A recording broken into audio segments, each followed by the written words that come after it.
Chris Rose, good to see you, brother. Good to see you. I know you've had Millar on this show a bunch of times, so Millar. I'm curious, for a guy who doesn't work with him every day, yes, how do you process what comes out of his mouth? Because it's not English. It's like I call it Millarese. Millarese. So for me, it's easy. Like I've worked with him every day for the last 8+ baseball seasons. Does it come across as gibberish? I think, here's what we do. We do things on a curve around here, Chris. While I was away last week, we had as a guest host, your boy Swish was here. What up, bro? Yeah. Nick Swisher being here. So, again, we're on a curve. Right. I would guess that the apex of the curve is Swish. Yeah. And either on the way up or on the way down, we find Millar. Yeah. So I then turn that back to you and say, would that be an accurate? It's interesting because Nick Swisher will always have a special place in our heart on Intentional Talk. He was our first ever guest. No kidding. Yeah, he came on with your boy Swish. You just wind him up and let him go. He was so excited. He's like, bro, Rosie, Millar, God, your show is going to be awesome, man. And he just doesn't stop. Dude, one of my favorite moments of the last year in baseball, for sure, was when he was given the task of announcing the latest Yankees draft choice. And the kid who was drafted was named Bro, Breaux. Is one of my favorite moments. They probably weren't going to draft him if Swisher hadn't been the guy to announce it. Bro, right? There's no way. His name is Bro. His name was Bro. He's unreal. That's good. You a happy guy after what happened in London, by the way? Oh, my gosh, yes. Here's my concern about the New York Yankees. Is that they don't have the starting pitching come October, and they don't have the hitting to survive somebody like Verlander and somebody like Cole. No. That the guys have holes in their swings from the right side that anybody you can go up and in and pound them into the zone. These are some first world baseball problems. Brockman's got all sorts of bullpen issues over there. He started with a full head of hair at the beginning of the season, and now look at him. I understand I'm water skiing behind yachts here, and I'm talking about before the All-Star break. It's July the 3rd, and I already know October is going to happen, and you need to fine-tune things, and not only fine-tune things, but for whom you might face. So, and also, like, a buddy of mine is like, do we get Madison Bumgarner? Do we go out and get him? And I'm like, let me think. If we're planning for October right now, is the best October pitcher of our generation potentially available? Yeah, you go get him. I would go get a guy that right? I would get somebody different. I love Madison Bumgarner. I think somebody different works for the Yankees. Like who? Well, they're just, you could. I would eye Trevor Bauer. I would eye Marcus Stroman. I would eye guys that are going to be with you not only this year, but next year as well. And could dominate. I mean, you have to remember that Bauer, a couple years ago in the postseason, really took it to the Red Sox in Game 1 of the divisional series. He's nuts, though, right? Yeah, but we've never seen anything quite like him in baseball circles. I mean, he goes into his little pitching lab in the offseason and creates new pitches. But you know what? He posts up, man. I think New York would be fascinated by a guy like that. Some people are like, he'd scare everybody off. But I think he makes every start, dude. He does. If Madison Bumgarner is available and you trot him out in October, certainly after the first half of the season when you've acquired him, everybody thinks that he's kind of gassed anyway. Right. No, his last 3 starts, he's been terrible. Phenomenal. Last 3 starts, Now, his last 3, he's shown some great stuff. After the Dodgers cuffed him up in a way that we've never seen before. True. So, yes, that's why I'm like, just go You'll be fine. You'll be fine. But the Dodgers are terrific in their own right. They're great. The Dodgers are fantastic. If I had to rank the teams 1 through 30, just based on their ability to win in October, the Yankees are 1, though. They're 1? Yes, because they could have a starter that goes 4 innings and they could still coast. They just, I'm just telling you. No, we'll see. We'll see. I think the Dodgers are better this year than they have been in previous years. Well, that trade of Kemp and Puig freed things up in the outfield. Isn't that amazing? To where Bellinger's playing. He played all 162 games last year, but he only started, I think, 132. That guy had to be in the lineup every day. I never quite understood that. Right. It's also allowed Alex Verdugo to finally have an everyday place in that lineup, and he's been fantastic. He was a borderline all-star, I think. So, listen, are we going to go back to 1977, 78, 81 Dodgers, Yankees? It wouldn't suck for baseball, I can tell you that. Well, as far as the Yankees, I'm fine about going back to 77 and 78. Yes. 1981, I would like to avoid. Not so good? No, I'd like to Start avoid out that. well. No, I'd like to avoid that one. Yeah. I cried myself to sleep at the end of that World Series because I knew Reggie Jackson was going to leave the Yankees, and that was my guy growing up. Yeah. I literally cried myself to sleep. And then I cried more when Dave Winfield was called Mr. May by George Steinbrenner after that. Cleveland's finest, George Steinbrenner III. And by the way, can I just tell you that as you were crying yourself to sleep after having a World Series experience for the third time in 5 years, the Cleveland Indians did not finish higher than 4th in their division the first 23 years of my life. Can you digest that for a minute? Say that Do one you know more time. how bad your franchise has to be to not, like, you can't luck into a third place finish in the American League East? That's what they were in at the time. Right. The 17 division. They didn't finish higher than 4th. There were times where I would go down to ball games at old Cleveland Municipal Stadium and would show up and would have conversations with the left fielder because there were so few people in the stands. There was a guy named Jack Doherty who was a reserve outfielder for the Rangers. And we were having a game where there were a couple of balls thrown high and tight at guys. And I was like, hey, Jack, there's going to be a fight. And he turned around and he started throwing fists and stuff. He was talking to us. And I was like, hey, Jack, we need a 4th for golf tomorrow. Do you have time? He's like, no, got to be at the ballpark. that's how bad it was. Joe Carter one time in left field he sneezed. A lady said, bless you. He turned around and said, thank you. How does that happen? How does that happen? 41 years between first place finishes. It's the amazing. Indians. Chris Rose here on the Rich Eisen Show. I remember the cover of Sports Illustrated my freshman year in college at Michigan when I was in the dorm, in Mary Markley dorm, shout out. Mary Markley, I lived there. Did you? No, you did not. I did. What, You know I went there for a year. I did not. Come on. I did not. Did you really go I there did. for a year? I went there for 1 year before I transferred. That's for the Rich Eisen Show After Dark story for why I transferred. I did not After hours. know about that. So we're in the same dorm. Corey Snyder and Joe Carter were on the cover. And Indians it was Uprising. That's what it was. And everybody thought, here, it's finally going to happen. 1986 is when it was. In 1986. That was at the end of my 1987, I guess. At the end of my first year was 86 and They 87. only lost 100 games that year. Oh, my God. 61 and 101. Yep. Don't want to miss out on that. But hey, game. look, you must be excited going to the All-Star game next week. Is in Cleveland, Ohio. Yes. That'll be great. And then the draft. We're going to get the draft in Cleveland, Ohio in a couple of years. The NFL draft. This is a big deal for my city, and it's a big deal for me personally. I'm bringing Michelle and Josh and Brady. They've been to several All-Star games, but this is the first time I actually get to go to an All-Star game in Cleveland. It was there in 1981 when I was 10, and I was away at Camp Roosevelt. I mean, every good Jewish parent sends their kid away to summer camp in suburban Cleveland, Ohio. So I was at Camp Roosevelt, which I hated that summer. And I remember they visited me the day of the All-Star game, and I begged them to take me. And I was like, please. And they're like, yeah, you're at camp. I was like, but camp sucks. Like, there's not one redeemable quality about this camp. Like, I want to go. And they're like, yeah, we paid for it. Sorry, you're going to be here. Yeah. I mean, and my brother, whom you've met, Pete. Yes. And by the way, Chris Rose's brother's name is Pete. It's Pete. After Pete? No. Oh. He was. I think Pete Rose had just finished his 4th major league season. And when let my me just brother finish was it us. Jews don't name their kids after Pete Rose. Okay, I don't know. Just come on. Yeah, we didn't do that. But they took Pete. And so Pete got to go, and I was like, when am I ever going to get to go to an All-Star game? And now this, I think, will be my 15th straight. So, Congrats on that. It's awesome. That'll be great. And the Home Run Derby, I think it's awesome that Yelich is going to participate in it. Brewers fans are freaking out, though.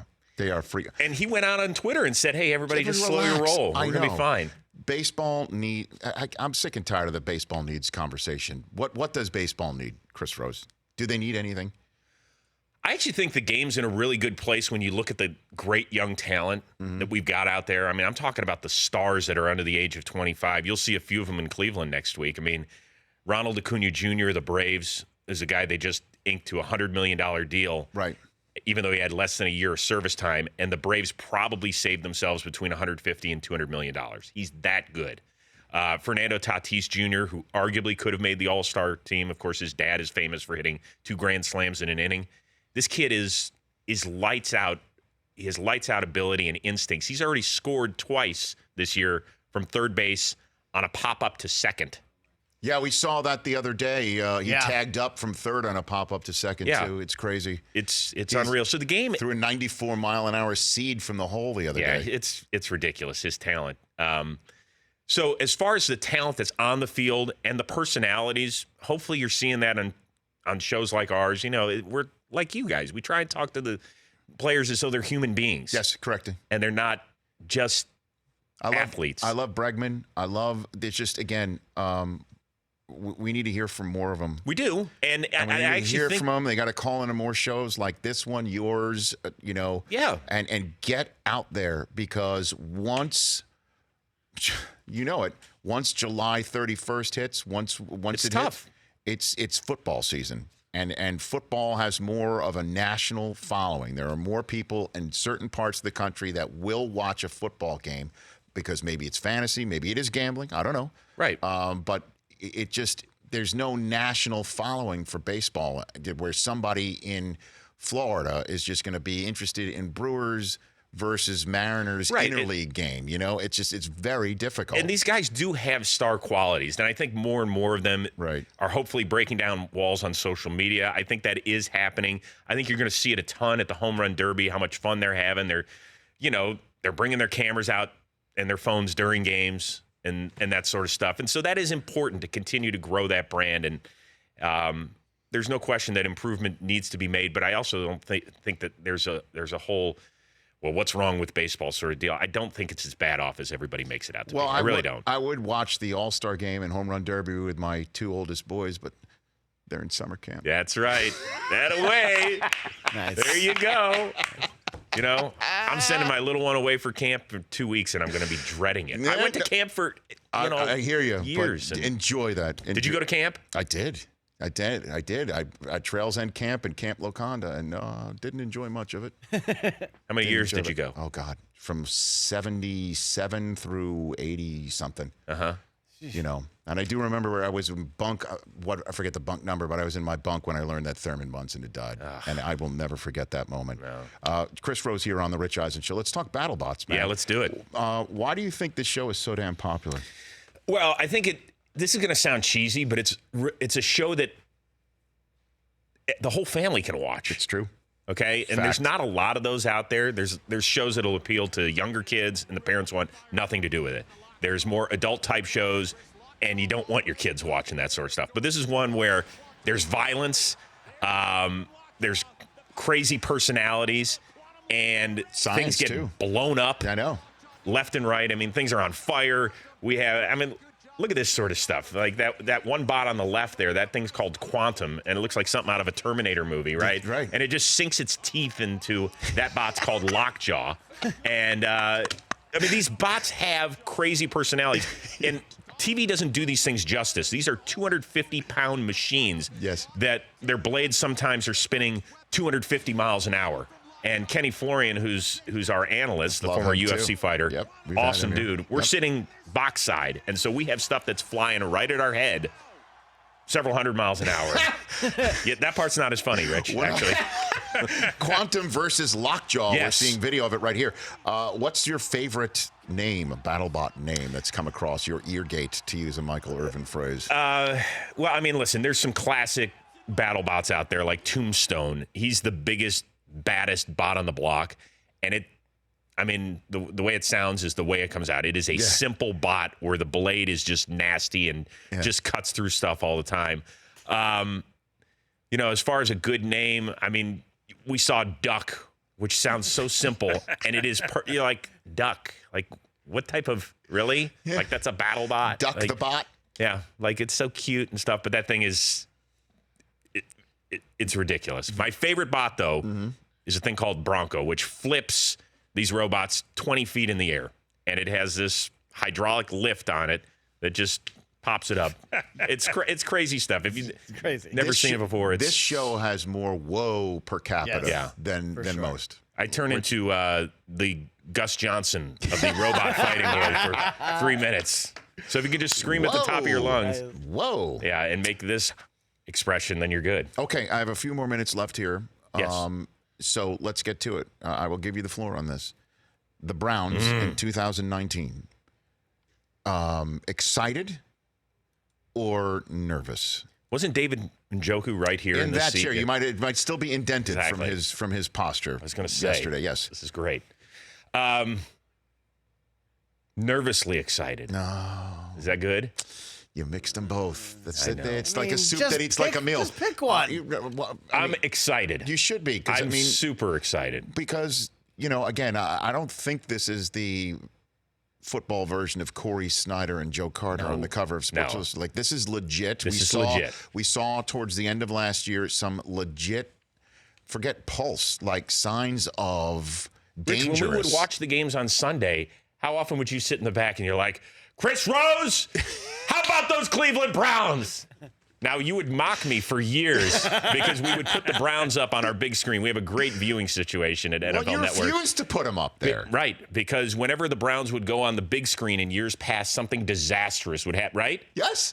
And so Wirtz would put him up there. Our bud, course Wirtz. And I would say, Wirtz, what are you doing to me? And I would give you grief because you own the center screen. Things can Not happen. when you go 0-16. There's no owning anything. I share your DNA and trapdoor concern. That's true. I mean, Jet fans and Browns fans are very concerned. And trust me, the last year, week 3, NFL Network and Fox, Thursday Night Football, the Jets put their young buck, chosen 3rd overall in the draft, because the 1st overall pick in the draft at the time was considered too young and too green to start. So Tyrod Taylor trots out there. The Jets' young quarterback looks like the young quarterback. The Browns' young quarterback gets in the game because Hugh Jackson was forced to finally put him in there. And then the world opened up in a manner that has not opened up for the Browns, who have put hopes in players like the ones that the Jets have put in Sam Darnold. Congratulations. Odell has come. I know. My concern is, again, that Freddie Kitchens, in the crucible of choosing timeouts and when to take them and using challenges moments of 4 minutes, 3 minutes, 2 minutes to go, will have some learning curve issues. I get it. I understand all that. I would say if you could have handpicked a head coach in the offseason of the guys that were available, where would you have gone?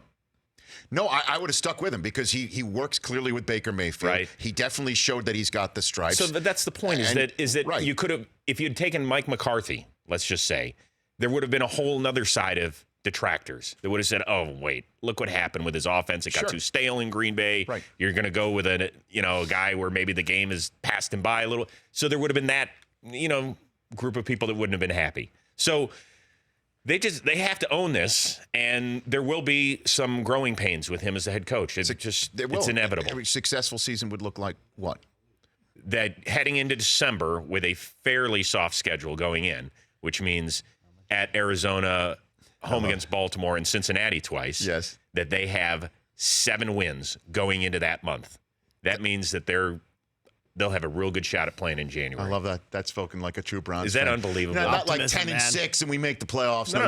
I just want 7 wins going into December. It's not the Rose way. Which happened, by the way, with Brian Hoyer beating the Bengals on Thursday Night Football. That was the zenith of the Mike Pettin era. I was there for it. Not the Mike Pettin era. By the way. That's the Josh Rose era, who's almost 19 years old. I love it. For more of The Rich Eisen Show, tune to Audience Channel 239 on DirecTV for free on BR Live or download the Rich Eisen Show app.